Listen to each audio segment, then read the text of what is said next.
1. A nurse is caring for a client receiving intravenous vancomycin. Which clinical manifestation requires immediate intervention? Sudden onset of hypotension, mild nausea, increased urine output, or flushing of the face and neck? Answer: sudden onset of hypotension. Rationale: sudden hypotension may indicate Redman syndrome, a rapid infusion-related reaction to vancomycin requiring the nurse to stop the infusion and notify the provider immediately. 2.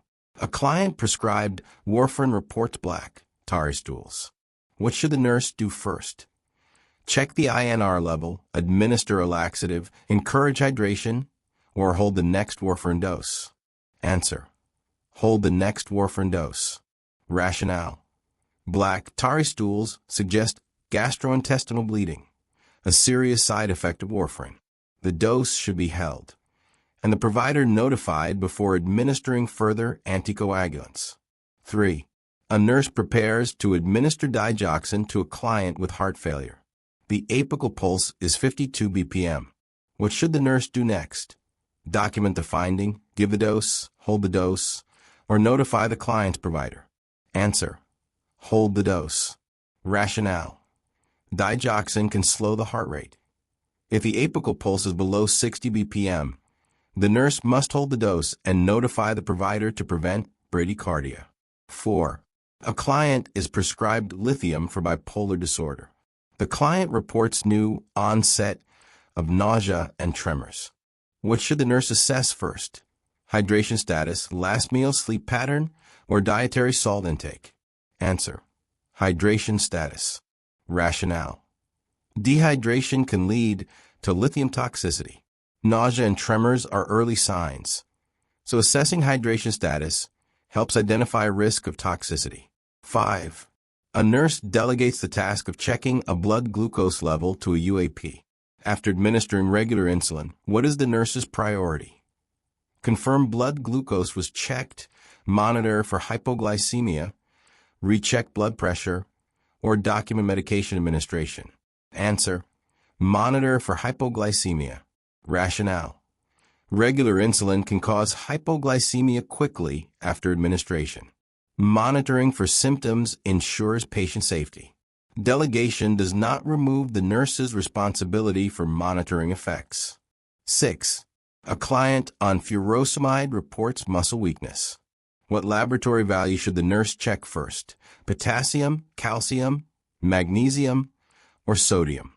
Answer: potassium. Rationale: furosemide is a loop diuretic that can cause potassium loss, leading to muscle weakness, cramps, and dysrhythmias. 7. A client with asthma uses albuterol inhaler frequently. What is the nurse's priority assessment? Oxygen saturation, serum potassium, pulse rate, or level of consciousness? Answer: pulse rate. Rationale: albuterol is a beta agonist that may cause tachycardia. Monitoring the heart rate helps detect potential cardiac side effects early. 8. A nurse administers morphine to a post-operative client. Which intervention is a priority? Encourage fluid intake, assess pain relief, monitor respiratory rate, or reposition the client? Answer: monitor respiratory rate. Rationale: morphine can cause respiratory depression. Monitoring the respiratory rate ensures prompt detection of complications. 9. A nurse prepares to administer enoxaparin to a client with a hip replacement. What action takes priority? Assess creatinine levels, check platelet count, verify INR, or review hemoglobin levels? Answer: check platelet count. Rationale: enoxaparin can cause thrombocytopenia. Verifying adequate platelet count helps prevent bleeding complications. 10. A client newly prescribed phenytoin reports experiencing gum swelling. What should the nurse instruct the client to do? Increase fluid intake, brush more often, use mouthwash, or schedule a dental evaluation? Answer: schedule a dental evaluation. Rationale: phenytoin can cause gingival hyperplasia. Regular dental care is essential to manage this side effect? 11. A nurse notices a new medication order for metoprolol in a client with bradycardia. What is the nurse's best action? Give the dose and monitor. Clarify the order with the provider. Educate the client about side effects. Or assess BP only. Answer. Clarify the order with the provider. Rationale. Metoprolol can decrease heart rate further. In a client with bradycardia, administration may be unsafe and requires provider clarification. 12. A client is prescribed isoniazid for tuberculosis. Which assessment is a priority? Vision changes, peripheral neuropathy, hearing loss, or dry cough? Answer. Peripheral neuropathy. Rationale. Isoniazid may cause neurotoxicity, manifesting as peripheral neuropathy. Early identification can prompt vitamin B6 supplementation. 13. A nurse is reviewing medications for a client with chronic kidney disease. Which medication should raise concern? Lisinopril, ibuprofen, furosemide, or docusate sodium? Answer. Ibuprofen. Rationale. NSAIDs like ibuprofen can reduce renal perfusion and worsen kidney function in clients with chronic kidney disease. 14. A client receiving gentamicin shows signs of ototoxicity. What should the nurse do first? Assess hearing acuity, notify the provider, check serum drug levels, or document the findings. Answer. Notify the provider. Rationale. Gentamicin-induced ototoxicity is a serious adverse effect. Immediate provider notification can help prevent permanent hearing loss. 15. A nurse is caring for a client with a fentanyl patch for chronic pain. Which finding requires urgent action? Mild constipation, pinpoint pupils, respiratory rate of 10, or dry mouth? Answer. Respiratory rate of 10. Rationale. Fentanyl can cause respiratory depression.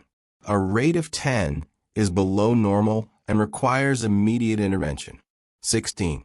A client prescribed nitroglycerin for angina reports a headache after administration. What should the nurse do?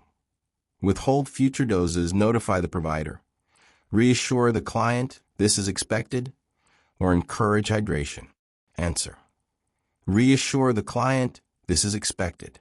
Rationale. Headache is a common side effect of nitroglycerin due to vasodilation. It is typically self-limiting. 17. A nurse prepares to administer potassium chloride for. Which action is essential? Administer via forepush. Dilute in 100 milliliters fluid. Monitor serum sodium. Or give with a diuretic. Answer. Dilute in 100 milliliters fluid. Rationale. For potassium must never be given as a push. Dilution prevents local vein irritation and cardiac arrhythmias. 18. A client on prednisone for rheumatoid arthritis reports weight gain and mood swings. What should the nurse assess first? Glucose level, recent physical activity, appetite changes, or sleep quality? Answer. Glucose level. Rationale. Corticosteroids like prednisone can cause hyperglycemia, which may explain weight gain and mood changes. 19. A nurse is reviewing the MAR and notes a new prescription for clopidogrel. What should be reported before administration? Platelet count of 100,000. History of peptic ulcer disease. Hemoglobin 14G/DL. Or use of acetaminophen. Answer. History of peptic ulcer disease. Rationale. Clopidogrel increases bleeding risk. A history of ulcers may increase the chance of gastrointestinal bleeding. 20. A client receiving methotrexate for rheumatoid arthritis asks about alcohol use. What is the best nursing response? Avoid alcohol entirely. Limit to 1 drink/day. Take with food to reduce side effects. Or drink plenty of water with alcohol. Answer. Avoid alcohol entirely. Rationale. Methotrexate is hepatotoxic. Alcohol use further increases the risk of liver damage, so it should be avoided. 21. A nurse is caring for a client who has been prescribed methyldopa for chronic hypertension during pregnancy. What side effect should the nurse monitor closely? Drowsiness, hypotension, constipation, or tachycardia? Answer: drowsiness. Rationale: methyldopa can cause CNS depression, resulting in sedation or drowsiness, especially early in therapy. The nurse should monitor for safety concerns related to this effect. 22. A client with type 1 diabetes receives insulin glargine at bedtime. The client becomes diaphoretic and confused at 3 a.m. What is the nurse's best action? Check blood glucose level, hold the next insulin dose, give orange juice, or notify the provider. Answer: check blood glucose level. Rationale: diaphoresis and confusion may indicate hypoglycemia. Verifying the glucose level is the first step before determining appropriate treatment. 23. A client on levothyroxine reports chest pain and palpitations. What should the nurse do first? Hold the medication, administer aspirin, assess heart rate and rhythm, or check TSH level? Answer: hold the medication. Rationale: symptoms suggest possible thyrotoxicosis from overtreatment. Holding the medication and notifying the provider is necessary to prevent complications. 24. A nurse prepares to administer subcutaneous heparin to a client. Which location is most appropriate? Deltoid area, 1 inch from the umbilicus, anterior thigh, or upper back? Answer: 1 inch from the umbilicus. Rationale: heparin is administered subcutaneously in the abdomen, avoiding a 2-inch radius around the umbilicus to reduce bruising and tissue damage. 25. A client taking spironolactone reports muscle cramps and weakness. Which lab value should the nurse evaluate first? Potassium, calcium, sodium, or chloride? Answer: potassium. Rationale: spironolactone is a potassium-sparing diuretic. Hyperkalemia can cause muscle weakness and cardiac issues. 26. A client newly prescribed sertraline for depression asks how long it will take to feel better. What is the best response by the nurse? Within 24 hours, 2 to 4 weeks, 6 to 8 hours, or immediately after the first dose? Answer: 2 to 4 weeks. Rationale: SSRIs like sertraline typically take 2 to 4 weeks to reach therapeutic effect. The nurse should provide realistic expectations to promote adherence. 27. A client taking alendronate for osteoporosis is instructed to remain upright for 30 minutes after administration. What complication is this instruction intended to prevent? Dizziness, esophageal irritation, nausea, or constipation? Answer: esophageal irritation. Rationale: alendronate can cause esophagitis if it refluxes. Remaining upright helps prevent esophageal damage. 28. A nurse is preparing to administer a transdermal scopolamine patch. Which instruction is most important to give the client? Rotate sites daily, apply to the wrist, avoid driving, or apply near the affected area? Answer: avoid driving. Rationale: scopolamine can cause drowsiness and blurred vision, impairing the ability to operate machinery or drive safely. 29. A client with atrial fibrillation is prescribed diltiazem. What is the primary purpose of this medication in this scenario? Prevent blood clots, reduce anxiety, control heart rate, or lower cholesterol? Answer: control heart rate. Rationale: diltiazem is a calcium channel blocker used to slow ventricular rate in atrial fibrillation by reducing AV node conduction. 30. A client taking phenazopyridine for urinary discomfort reports orange-colored urine. What is the nurse's best response? Discontinue the drug, increase fluids, notify the provider, or reassure the client? Answer: reassure the client. Rationale: phenazopyridine is a urinary tract analgesic that commonly causes orange or red discoloration of the urine. This is harmless and expected. 31. A client receiving haloperidol develops a stiff neck, high fever, and confusion. What should the nurse do first? Assess mental status, Give acetaminophen, hold the medication, or notify the provider? Answer: notify the provider. Rationale: these are signs of neuroleptic malignant syndrome, a life-threatening reaction to antipsychotics. Immediate provider intervention is necessary. 32. A nurse is reviewing the medication list of a client who is starting linezolid for MRSA. Which medication requires further investigation? Acetaminophen, ibuprofen, sertraline, or amlodipine? Answer: sertraline. Rationale: linezolid is a MAOI, and when combined with SSRIs like sertraline, can increase the risk of serotonin syndrome. 33. A nurse is administering neostigmine to a client with myasthenia gravis. Which clinical sign indicates the medication is effective? Muscle twitching, increased salivation, improved swallowing, or bradycardia? Answer: improved swallowing. Rationale: neostigmine improves neuromuscular transmission. Easier swallowing indicates improved muscle strength, the desired effect. 34. A client prescribed rifampin for tuberculosis reports orange tears and sweat. What is the nurse's best action? Document the finding, hold the medication, report to infection control, or assess for rash? Answer: document the finding. Rationale: rifampin commonly causes orange discoloration of bodily fluids. This side effect is harmless and should be documented. 35. A nurse is administering naloxone to a client with suspected opioid overdose. What is the most important consideration after administration? Monitor for seizures, assess temperature, reevaluate respiratory status, or encourage oral fluids? Answer: reevaluate respiratory status.